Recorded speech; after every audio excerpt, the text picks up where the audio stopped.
ቪዛ አይነቶች ይለያል። ምክንያቱም ሁለት አሜሪካን ኢሚግሬሽን በአምስት ነገሮች ወደኔ ይዛችሁ እንዳትመጡ ብሏል። ሰላም እንዴት ናችሁ? ኢትዮ ትራቭሎች ነን። ከቪዛ ኢሚግሬሽን፣ ፓስፖርት፣ ዓለም አቀፍና ሀገር ውስጥ በረራዎች ጋር በተገናኘ እንዲሁም የተለያዩ መረጃዎችን ወደ እናንተ እናደርሳለን። ሰብስክራይብ አድርጉ፣ ላይክ አድርጉ፣ ሼር አድርጉ፣ ለሌሎችም አድርሱ። ከናንተ የሚያስፈልገን ትልቁ እገዛችሁ ይሄ ስለሆነ በተለይ ሰብስክራይብ አድርጉ፣ ላይክ አድርጉ፣ ሼር አድርጉ። ሀሳብ፣ አስተያየት፣ ጥያቄ ከቪዛ ከኤምባሲ ከኢሚግሬሽን ጋር በተገናኘ ጥያቄዎች ካላችሁ ኮሜንት ላይ አስቀምጡልን። እንዲሁም ባላችሁበት ሀገር ሆናችሁ ኢንቨስት ማድረግ የምትፈልጉባቸው ስራዎች ላይ ካሉ ወይንም ሪል ስቴቶች ላይ ወይንም የተለያዩ ቢዝነሶች ላይ ካሉ በዱባይ፣ በቱርክ፣ በኢትዮጵያና በአሜሪካን ኢንቨስት ማድረግ የምትፈልጉ ሰዎች ካላችሁ እኛን ማግኘት ትችላላችሁ። ማመንት ላይ ፍቃድ አውጥታችሁ መስራት የምትፈልጉበት ተጨማሪም ኢትዮጵያ ላይ ደግሞ የተለያዩ ኢንቨስትመንቶች ላይ መሰማራት ለምትፈልጉ ኢምፖርት ኤክስፖርት ላይ መስራት የምትፈልጉ ሰዎች ካላችሁ በእኛ በኩል እድሉን እናመቻችላችኋለን። ከኛ ጋርም አብራችሁ መስራት ትችላላችሁ። ኢትዮ ትራቭሎች ነን። የአሜሪካን ኢሚግሬሽን በ2026 5 መስፈርቶችን መጠንቀቅ አለባችሁ ብሎ ወደኔ ይዛችሁ እንዳትመጡ ብሏል። እነዚህ መስፈርቶች ምንድናቸው? አምስቱንም በዝርዝር እናያለን። ተጨማሪም እንግዲህ በ2026 ምን መስፈርቶች አሉት፣ የጋብቻ ቪዛ፣ አጠቃላይ ከቪዛ ጋር በተገናኘ መረጃዎችን እናደርሳለን። ከናንተ የሚያስፈልገን አንድ ነገር ብቻ ነው። ሰብስክራይብ አድርጉ፣ ላይክ አድርጉ፣ ሼር አድርጉ፣ ለሌሎችም አድርሱልን። ሀሳብ፣ አስተያየት፣ ጥያቄ ካላችሁ ኮሜንት መስጫው ላይ ሄዳችሁ ሀሳባችሁን በነጻነት ስጡን፣ እናየዋለን። አሜሪካን ኢሚግሬሽን በርካታ ህጎችን እያስተካከለ ይገኛል።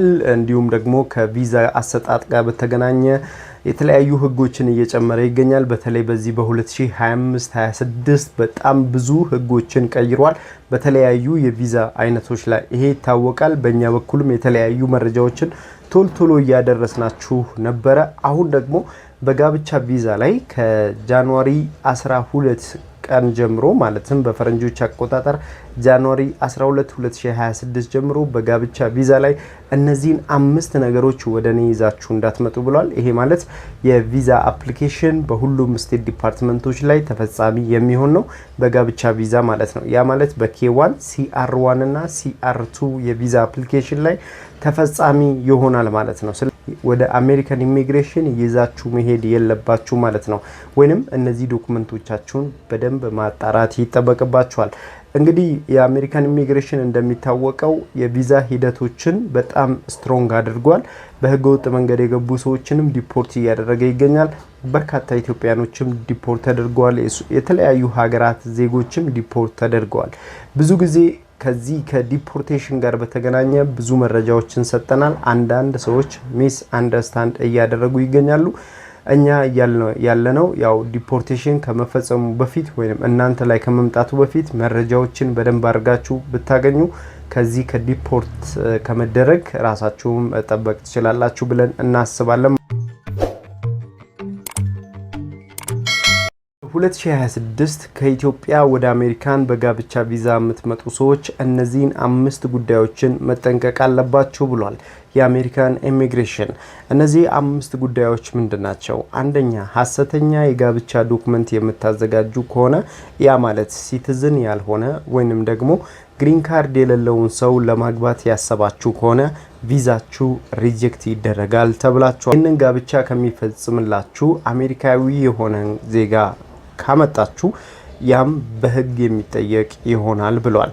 በሁለተኛ ደረጃ የምትሞሉት ፎርም በባል በሚስት በኩል እንደ ባልና እንደ ሚስት ሆናችሁ የምትሞሉት ፎርም ትክክለኛ ያልሆነ ያ ማለት AR1 እና CR1 የጋብቻ ቪዛ ፎርማችሁ ትክክለኛ ካልሆነ ይሄም በህግ ያስጠይቃችኋል፣ ቪዛችሁም ሪጀክት ይደረጋል ብሏል። ሌላኛው በሶስተኛ ደረጃ I-130 ፎርም የምትሞሉት በዚህ ፎርም ላይ እያንዳንዱን ጥያቄ ሐሰተኛ መልሶችን የምትመልሱ ያ ማለት ቪዛ ለማግኘት ብቻ የምትሞሏቸው ጥያቄዎችን እያንዳንዱን እናጣራለን ብሏል። በተለይ ከግሪን ካርድ ፎርም ጋር በተገናኘ የምትሰጧቸው ፎርሞች ወይም መልሶችን ሙሉ በሙሉ እናጣራለን ብሏል። በአራተኛ ደረጃ በዲኤስ 260 ፎርም ላይ ኦንላይን ሲሞላ አሁን በአካል ኤምባሲ ገብታችሁ የምትሞሉበትን ፎርም አዘጋጅተናል ብሏል። በአምስተኛ ደረጃና የመጨረሻው የአሜሪካን ኢሚግሬሽን የናንተን የጋብቻ ታሪክ ማየት ይፈልጋል።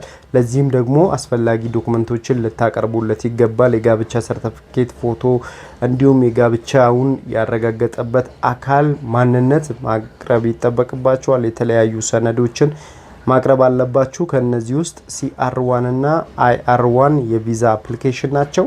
እንዲሁም DS 260 ፎርምን መሙላት ይጠበቅባቸዋል። እነዚህን ዶክመንቶችን አሟልታችሁ እንግዲህ በእነዚህ ዶክመንቶች ላይ የሐሰተኛ ዶክመንቶች ካሉ ከተቀላቀሉ ቪዛችሁ ሙሉ በሙሉ ሪጀክት ይደረጋል ብሎ እነዚህን 5 ማስጠንቀቂያዎችን የ2026 የጋብቻ ቪዛ መስፈርቶች ላይ ጋብቻ ቪዛ ወደ አሜሪካን ለምትመጡ ሰዎች እነዚህን 5 ነገሮችን ማድረግ የለባችሁም በሚል የአሜሪካን ኢሚግሬሽን እንደ ማስጠንቀቂያ አስቀምጧል ማለት ነው። ከነዚህ ህጎች አንደኛውን ብትጥሱ የአሜሪካን ኢሚግሬሽን ቪዛችሁን ሪጀክት ያደርገዋል ማለት ነው። ስለዚህ ጥንቃቄ ማድረግ አለባችሁ። ነው ለኢሚግሬሽን ብቻ ብላችሁ ጋብቻ የምትፈጽሙ ሰዎችም ካላችሁ ጥንቃቄ ማድረግ ይጠበቅባቸዋል ማለት ነው። በአጠቃላይ እነዚህ 5 ነገሮችን መጠንቀቅ ይኖርባቸዋል ማለት ነው። እነዚህን 5 ነገሮችን ግን እናሟላለን። ምንድነው መስፈርቱ ካላችሁ ደግሞ እዚህ መስፈርቶች ላይ ጥንቃቄ ካረጋችሁ ከናንተ ደግሞ ምን መስፈርቶች ያስፈልጋሉ በጋብቻ ቪዛ በ2026 ለመሄድ? በዋነኝነት ከሚያስፈልጋችሁ መስፈርቶች መካከል 2 ነገሮች አሉ። የመጀመሪያ ለመውሰድ ሲቲዝን መሆን ይጠበቅበታል ወይንም ግሪን ካርድ ሊኖረው ይገባል። በእነዚህ 2 አማራጮች እንግዲህ እናንተን በጋብቻ መውሰድ ይችላል። ጋብቻችሁ አሜሪካን ሀገር ላይ የሚፈጸም ከሆነ በ90 ቀን ውስጥ አሜሪካን ሀገር ላይ መፈጸም ይኖርበታል። ይሄ ማለት ደግሞ በጋብቻችሁ በ90 ቀን ውስጥ አሜሪካን የሚፈጸም ከሆነ ጋብቻችሁ የት ስቴት እንደሚፈጸም በምን አይነት ሁኔታ እንደሚፈጸም ለምትኖርበት ወይንም ደግሞ ባላችሁ የሚኖርበት ወይም ሚስታችሁ የምትኖርበት ስቴት ዲፓርትመንት ላይ ማሳወቅ ፈቃድ ማግኘት ይጠበቅባቸዋል።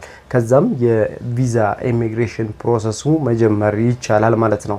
በሁለተኛ ደረጃ ጋብቻችሁ ከተፈጸመ ደግሞ ከሆነ የጋብቻችሁ የተፈጸመበትን ቦታ ፎቶ እንዲሁም የተለያዩ ዶክመንት ማስረጃዎችን ለአሜሪካን ኢሚግሬሽን ማቅረብ ይጠበቅባቸዋል። ከነዚህ ዶክመንቶች መካከል ሁለቱም የተለያዩ ዶክመንቶች ስለሚያስፈልጉ ማለትም 90 ቀን ውስጥ አሜሪካን ሀገር ላይ ጋብቻችሁ የሚፈጸም ከሆነ እንዲሁም ጋብቻችሁ የተፈጸመ ደግሞ ከሆነ እነዚህን መስፈርቶችን ማሟላት ይጠበቅባቸዋል። እንግዲህ ጋብቻችሁን አሜሪካን ሀገር ላይ ተቀባይነት እንዲኖረው ማለት ነው። እነዚህ መስፈርቶች ምን ናቸው? በዝርዝር እናያለን። የመጀመሪያው ነገር ከሚያስፈልጋችሁ ዶክመንቶች መካከል ጋብቻችሁ በአሜሪካን ሀገር ላይ የሚደረግ ከሆነ በስቴት ዲፓርትመንት በኩል የምታስገቡት ፎርም አለ። ለእናንተ ኢንቪቴሽን የሚልክላችሁ ሰው ማለት ነው። ሲቲዝን ወይንም ግሪን ካርድ ያለው ሰው መሆን ይጠበቅበታል። ከወንጀል ነፃ መሆኑን የሚያሳዩ የሕክምና የታክስ እንዲሁም ባንክ ስቴትመንት ማቅረብ ይጠበቅበታል። ለእናንተ የጋብቻ ቪዛ ወይንም በጋብቻ ቪዛ ወደ አሜሪካን የሚወስዳችሁ ከሆነ ማለት ነው። ጋብቻችሁ አሜሪካን ሀገር ላይ የሚደረግ ሲሆን በ90 ቀን ውስጥ CR1 እና IR1 የሚባሉ 2 ፎርሞች አሉ። እነዚህን ፎርሞችን መሙላት ይጠበቅበታል። ይሄ በጋብቻ ቪዛ እናንተን የሚወስዳችሁ አካል ማለት ነው። ጋብቻው በአሜሪካን ሀገር ላይ የት ስቴት እንደሚደረግ መቼ እንደሚደረግም መጥቀስ ይጠበቅበታል። ከዚህ በፊት ያላገባ መሆኑን የሕክምና ማስረጃዎችን ጨምሮ ማቅረብ ይጠበቅበታል። አግብቶም ከነበረ የፈታበትን የጋብቻ ማስረጃዎችን ማቅረብ ይጠበቅበታል። ልጅ ካላችሁ ከጋብቻ በፊት የተወለዱ እነሱንም ሪፖርት ማድረግ ይጠበቅባቸዋል። ፎርሞች ውስጥ ማካተት ይጠበቅባቸዋል። በተለይ መዘንጋት የሌለባችሁ I-130 የምትባለው ፎርም ላይ ከዚህ በፊት የነበራችሁ ስታተስ ላይ መሙላት ይጠበቅባቸዋል። አሜሪካን ሀገርም ያለው ኢትዮጵያም ያሉትም ሁለቱም እነዚህም ፎርሞችን መሙላት አለባቸው። ሌላኛው ፎቶግራፍ፣ የሜዲካል ማስረጃ እንዲሁም ሜሪጅ ሰርቲፊኬት ማቅረብ ይጠበቅባቸዋል። ኤክስፓየር ዴቱ ከ6 ወር በላይ የሆነ ፓስፖርት ማቅረብ ይጠበቅበታል። ሌላኛው ዲኤስ 260 ፎርም ለእናንተ መሙላት ይጠበቅባቸዋል። እንግዲህ ዲኤስ 260 ፎርምን ደግሞ መሙላት ይጠበቅባቸዋል ማለት ነው። ይህንን ማድረግ ይጠበቅባቸዋል። ጋብቻችሁን አሜሪካን ሀገር ላይ በ90 ቀን የምታደርጉ ሰዎች ማለት ነው። ጋብቻችሁን የፈጸማችሁ ሰዎች ደግሞ በኢትዮጵያ ጋብቻችሁን ፈጸማችሁ በጋብቻ ወደ አሜሪካ የምትሄዱ ሰዎች የጋብቻ ሰርቲፊኬት በባህላዊ ከሆነ ባህላዊውን አውተንቲኬት ማድረግ አለባችሁ። በውጭ ጉዳይ ሚኒስቴር እና በወሳኝ ጉነቶች በኩል የጋብቻ ሰርቲፊኬታችሁን ማሳወቅ ይጠበቅባችኋል። CR1 እና IR1 ፎርም መሙላት ይጠበቅባቸዋል። ያገባችሁት ሰው ሲቲዝን ወይንም ግሪን ካርድ ሊኖረው ይገባል። ዲኤስ 260 ፎርም መሙላት አለባችሁ። እነዚህን ፎርሞችን ማሟላት ይጠበቅባቸዋል። የፕሮሰስ ጊዜው ከ6 ወር እስከ 1 አመት ድረስ ሊወስድባችሁ ይችላል በ2026 ማለት ነው። በተጨማሪም ደግሞ የአይ 130 ፎርም መሙላት ይጠበቅባቸዋል። እዚህ ፎርም ላይ ደግሞ የተለያዩ ጥያቄዎች አሉ ስለናንተ ማለት ነው። ሌላኛው ናሽናል ቪዛ ሴንተር ሄዶ የዲኤስ 260 ፎርም ሙሉ መስፈርት ይቀመጣል። ያንን ማሟላታችሁን ቼክ ያደርጋሉ ማለት ነው። ያው የሆነ ማስረጃዎችን ማቅረብ ይጠበቅባቸዋል ማለት ነው። እነዚህ ይመስላሉ በ2026 የጋብቻ ቪዛ ምን መስፈርቶች አሉት፣ እንዲሁም መጠንቀቅ ያለባችሁ የአሜሪካን ኢሚግሬሽን ያወጣቸውን ህጎችን ወደ እናንተ አደረሰን። አብሬያችሁ የቆየሁት አሜን ነበርኩ። ሰብስክራይብ አድርጉ፣ ላይክ አድርጉ፣ ሼር አድርጉ ለሌሎችም እንዲደርስ ማለት ነው። ሀሳብ አስተያየት፣ ጥያቄዎች ካላችሁ ግልጽ ያልሆነላችሁ በዚህ ኮሜንት መስጫው ላይ አስቀምጡልን። እንዲሁም በቴሌግራም ቻናላችን ዲስክሪፕሽን ላይ አስቀምጠንላችኋል። ቴሌግራም ቻናላችን ላይ ገብታችሁ ደግሞ ሙሉ ማብራሪያውን ማየት ትችላላችሁ ማለት ነው። በቀጥታ አስቀምጠንላችኋል። በመላው ዓለም ላይ ያላችሁ የኢትዮ ትራቭል ቤተሰቦች ሰብስክራይብ አድርጉ፣ ላይክ አድርጉ፣ ሼር አድርጉ። ሀሳብ አስተያየት፣ ጥያቄ ካለ እንቀበላለን። በተጨማሪም ኢትዮጵያ ላይ ቤት መኪና መግዛት የምትፈልጉ በዱባይ ቤት መኪና ላይ ኢንቨስት ማድረግ የምትፈልጉ ሰዎች ካላችሁ ከኛ ጋር አብራችሁ መስራት ትችላላችሁ። የዱባይ ኢንቨስትመንትን መሰማራት የምትፈልጉ ሰዎች ካላችሁ በዚህ ስልክ ቁጥር ላይ በዋትስአፕ እኛን ማግኘት ትችላላችሁ። አብራችሁን ስለሆናችሁ እናመሰግናለን። መልካሙን ሁሉ በያላችሁበት ተመኘን። ፒስ